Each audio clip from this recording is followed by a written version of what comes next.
Hey guys, welcome back to my channel. It's Maya. Welcome to the end of year book tag. Usually at the end of the year I just do a video where I show you every single book I read this year, but this year I asked you guys on my Instagram stories and you said that you wanted to see both of these videos, so I decided why not. There are some book tag questions that I do want to answer. I feel like I have some good books for them. So let's get started with the first tag, which is biggest surprise. For this I have a couple and they are Sun-Kissed. I read this summer and I was just expecting like just another young adult romance. Surprisingly, I liked it a lot more than I thought I would. One of my top 3 reads of this year, I think. It was really good and for some reason it just really hit. I just really enjoy this. The vibes of it, everything, the story, the characters. And the second one would be Valley Verified. I got this and did not know really anything about it. Like I never heard anyone talking about it and I just kind of went into it without expecting anything and it was so good. I was like, wait, what? Honestly, I love when this happens, when I don't expect anything from a book and it just is such a pleasant surprise. Next is biggest disappointment. This may trigger some people, but Hunger Games, hear me out. Not the first book. The first book was good and the second book, it was alright, but I was feeling a little bit disappointed, but not too much. It's alright. It's pretty good too.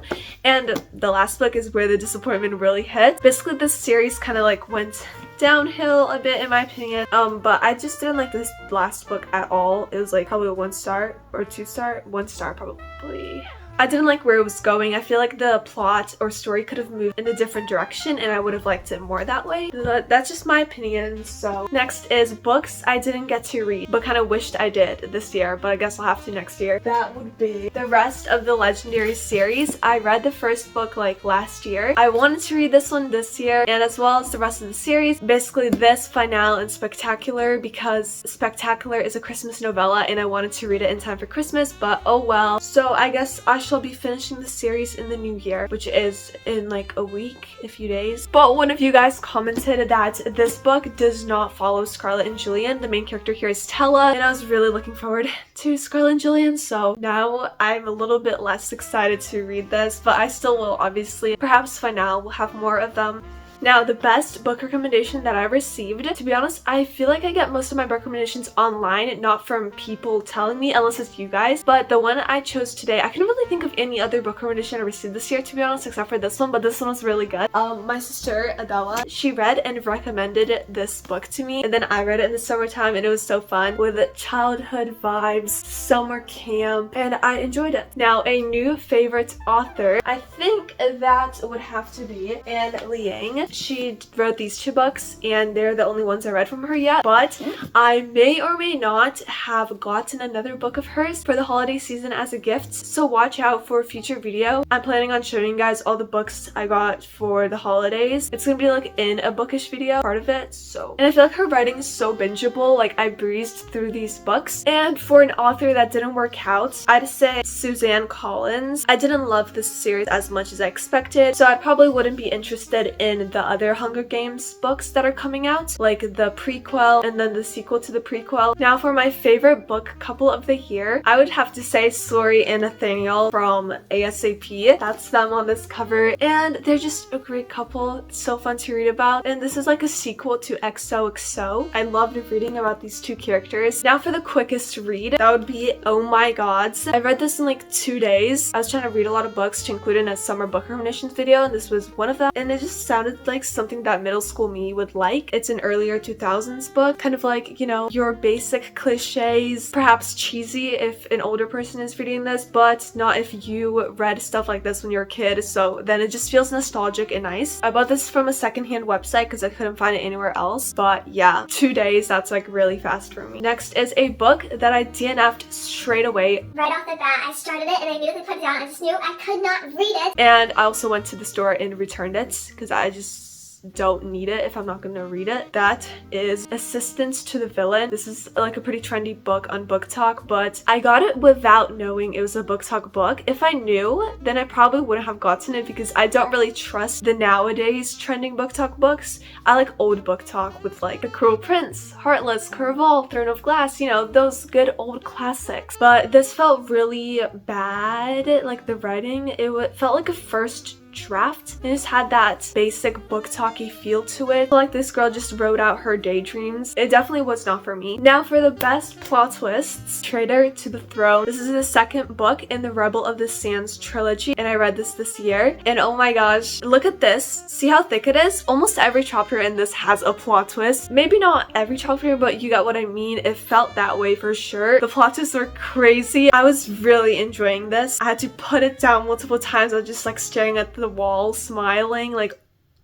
what? Probably top 3 books also of this year. And this series is so underrated. I've never heard anybody else besides me rave about it. And I've talked about it a few times on my channel. If you've been watching me, you probably heard me talking about it this year. Next, if you could rewrite the ending. For that, I would have to say Sense and Sensibility. This was the last book that I read. And I was reading this in my recent winter reading vlog, which is such a cozy video. I really liked filming that, and it's just turned out so nice. Go watch that after this video if you have not already. But yeah, I did. This was alright. But the ending I would change. I don't like who Marianne ended up with. I think it is not okay. It doesn't even matter when this was written. Sure, it was a different time, but there were still logical people back then. I think I definitely like Pride and Prejudice more compared to this. At least the 2 main characters were the same age, the main character and the love interest. And now for the most cozy and atmospheric vibes. I have a few for this. First, I want to say the Spell Shop. So good, so cozy, so fun. Vibes were definitely vibing. And I think this is like the first book that came to mind when I thought of this tag. The next one would probably be Air Awakens. It felt cozy, like I was in a library reading this at night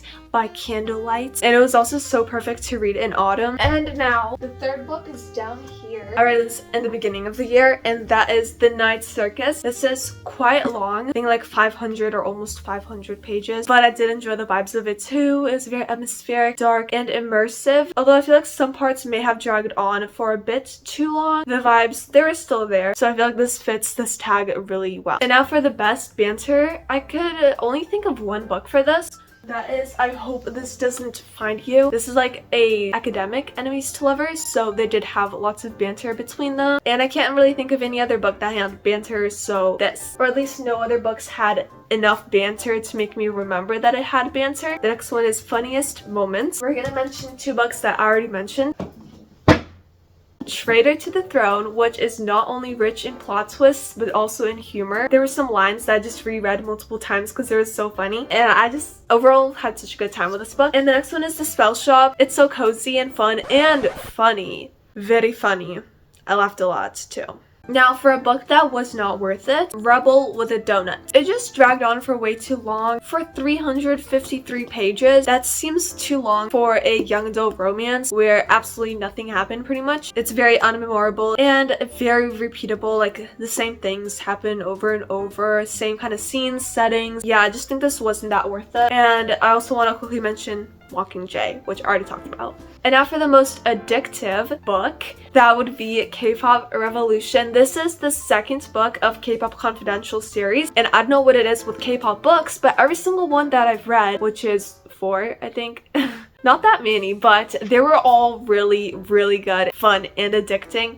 Especially this series. Highly recommend, even if you're not into K-pop. I don't really listen to it often at all. You'll probably still really enjoy it. These books were very fun for me. Our next tag is Like Tea for the Mind.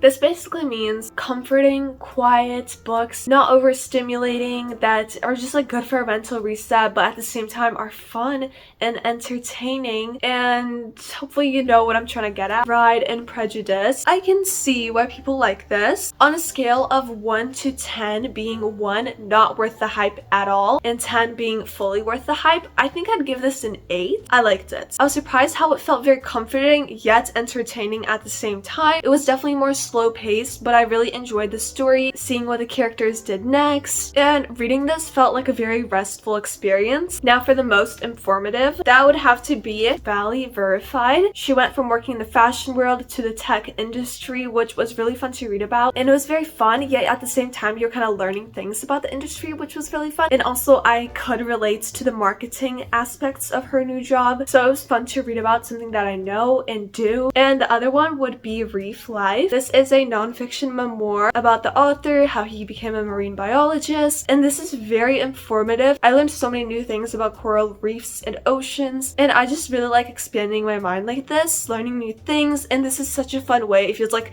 we're just sitting down, he's like an old friend, we're having conversation, he's telling me stories of his past, and I'm currently reading it. I started it earlier this year but put it down for a while, but now I picked it up again at the end of the year because I would like to finish this before the year ends, and I'm almost done. I only have like 50 pages left. And now our last tag is prettiest cover. For this I'm gonna mention two that you already saw, but the covers are really beautiful. ASAP and the Spell Shop. Just look at these two. Beautiful in their own ways. And I did spend a fair bit amount of time just staring at these covers while I was reading. And that is it for the book tag, end of year book tag. Hope you guys enjoyed this. Stay tuned for the yearly reading wrap up where I'm going to talk about every single book I read this year, because all the ones that I just talked about, that's not it. I've read more than that did not make it into this video. Feel free to write out your answers to some of these bookish tags in the comments because that will be really fun to read. And I love hearing what books you guys are reading and loving. I hope you guys all had a wonderful holiday season, and comment a deer emoji if you made it this far. The reindeer or the moose, something with antlers. I'll see you guys in the next one. You can find my Goodreads and social medias linked down below as well. Subscribe, bye!